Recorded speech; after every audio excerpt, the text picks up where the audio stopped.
Right now, at this very second, over 28,000 people are watching pornography online. By the time you finish this sentence, that number has doubled. Every single day, more than 100 million people visit pornographic websites. That's not just a big number. It's almost the same as the entire population of Mexico.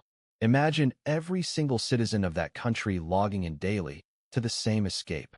The global porn industry now generates over $100 billion annually, which means it earns more than Hollywood and every professional sports league combined. That's not just entertainment, it's a digital empire. And what's most alarming? We don't talk about it. We meme it. We laugh about it. We dismiss it as harmless. But the science says otherwise. Recent studies reveal that nearly 40% of men under 30 now suffer from some form of erectile dysfunction. A condition once associated with aging is now showing up in young, healthy 20-somethings. And the cause? A brain overstimulated by constant, artificial pleasure. This isn't just a statistic. This is a red flag for humanity. We're witnessing a silent epidemic, one that's reshaping desire, sabotaging relationships, and training the brain to expect stimulation from screens, not from people. The irony is cruel. The more we chase pleasure, the less capable we become of feeling it. And here's the uncomfortable question. If millions of people are quietly trapped in the same behavior, why does nobody speak out? Why do we pretend this isn't happening? Today, we begin a journey into one of the most underestimated mental health threats of our generation. You'll learn how pornography hijacks your brain's reward system, why it numbs your emotions, and how it quietly sabotages intimacy. But this isn't just about science. It's about reclaiming something real, your joy, your attention, and your ability to love. To understand the psychological impact of pornography, we must first understand the human brain's reward system, a primal mechanism that evolved to help us survive by reinforcing behaviors tied to pleasure, eating, bonding, sex. This system runs on dopamine, a powerful neurotransmitter responsible for creating feelings of motivation and reward. Every time we experience something pleasurable, dopamine is released.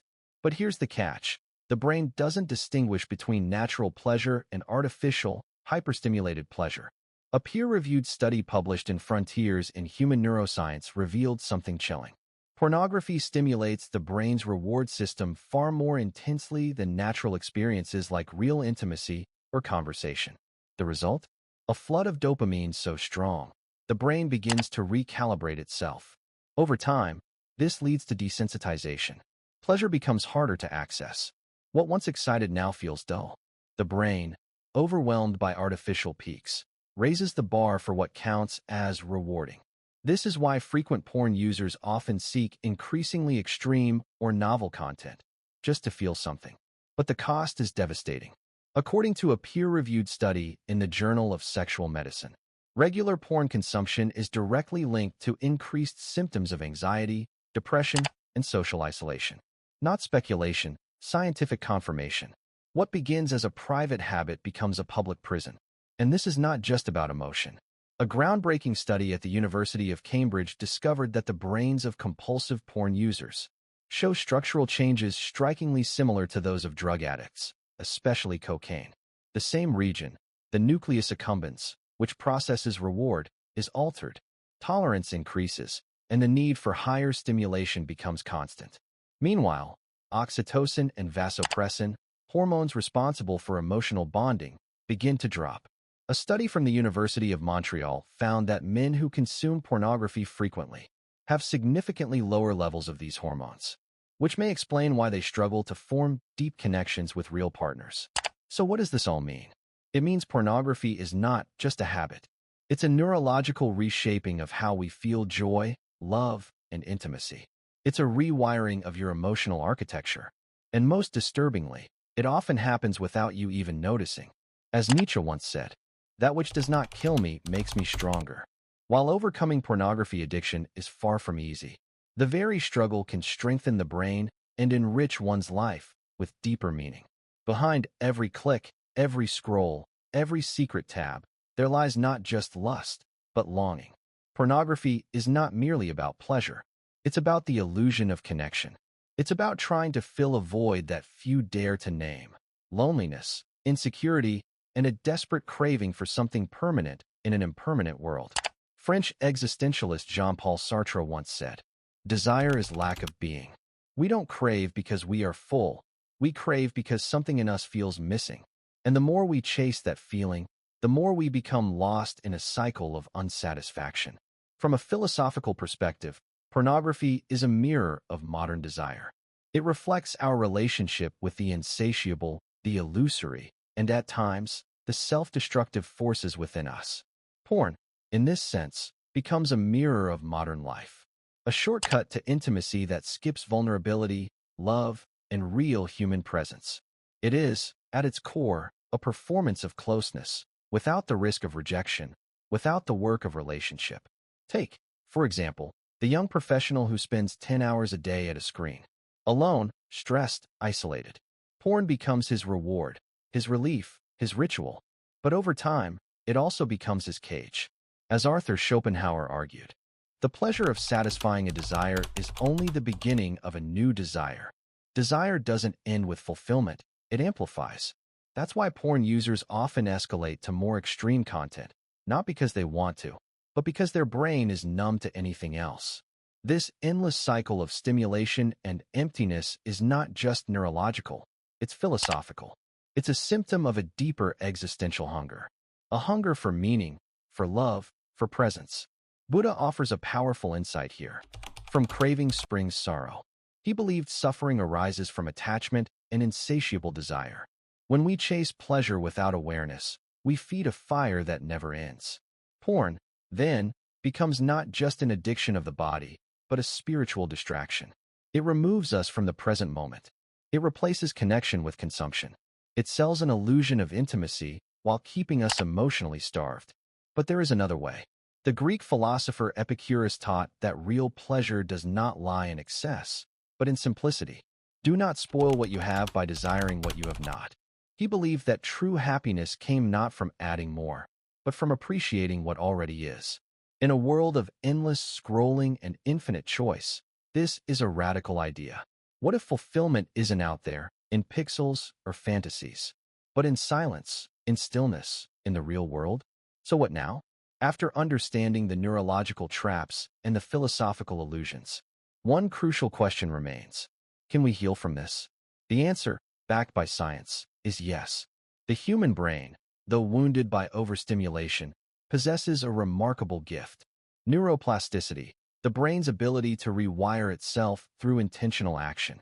A study published in the Journal of Behavioral Addictions found that people who avoided pornography for 90 days reported significant improvements in motivation, mood, and their ability to form emotional connections. This process, often called a reboot, is not just about stopping a habit. It's about giving your brain the chance to feel real pleasure again. In those first days, the withdrawal can feel brutal. Anxiety, restlessness, even sadness may surface. But they are not signs of failure. They are signs of healing. The key is substitution, not just suppression. Replacing the quick fix of artificial pleasure with authentic joy. Modern neuroscience supports several methods. Mindfulness meditation reduces impulsive behavior and builds awareness. A study in Clinical Psychology Review showed that regular meditation helped reduce compulsive urges by increasing prefrontal cortex activity, the part of the brain responsible for self-control. Physical exercise, like running, yoga, or even long walks, boosts the natural release of dopamine and endorphins, restoring emotional balance. It also reestablishes the connection between effort and reward, something lost in compulsive digital consumption. Creative hobbies, like painting, music, writing, or even learning a new skill, reactivates brain circuits associated with meaning and long-term fulfillment. But perhaps the most effective scientifically proven method is cognitive behavioral therapy, CBT. CBT helps individuals identify the triggers and thought patterns that lead to porn use and replace them with constructive behaviors. A study from the American Psychological Association found CBT effective in over 78% of pornography addiction cases. And for those with deeper struggles, even technologies like transcranial magnetic stimulation, TMS, and virtual reality therapy are being tested to recondition the brain toward empathy and real connection. But here's the truth. No technology, No method, no technique can replace one crucial element: the desire to live differently. As Viktor Frankl wrote, when we are no longer able to change a situation, we are challenged to change ourselves. This battle isn't just biological, it's existential. It's a battle to reclaim meaning, to reconnect with the world, not through pixels, but through presence. Not through fantasies, but through purpose. Reducing pornography use isn't just about quitting a habit. It's about building a new self, one grounded in authenticity, in real relationships, and in joy that doesn't vanish when the screen turns off. Imagine a life where your energy is no longer drained by shame, but invested in growth. Where your mind is no longer hijacked by illusion, but centered in reality. Where your relationships are no longer hollow, but filled with mutual presence and respect. This is possible. Not easy, but possible. And every step you take toward healing is a rebellion against a culture of emotional numbness. It is an act of power. It is the first real pleasure. So I ask you, are you ready to begin again? To rediscover yourself outside the screen? To build a life where pleasure and meaning finally coexist? Comment below. I choose to feel again. And let's walk this journey together.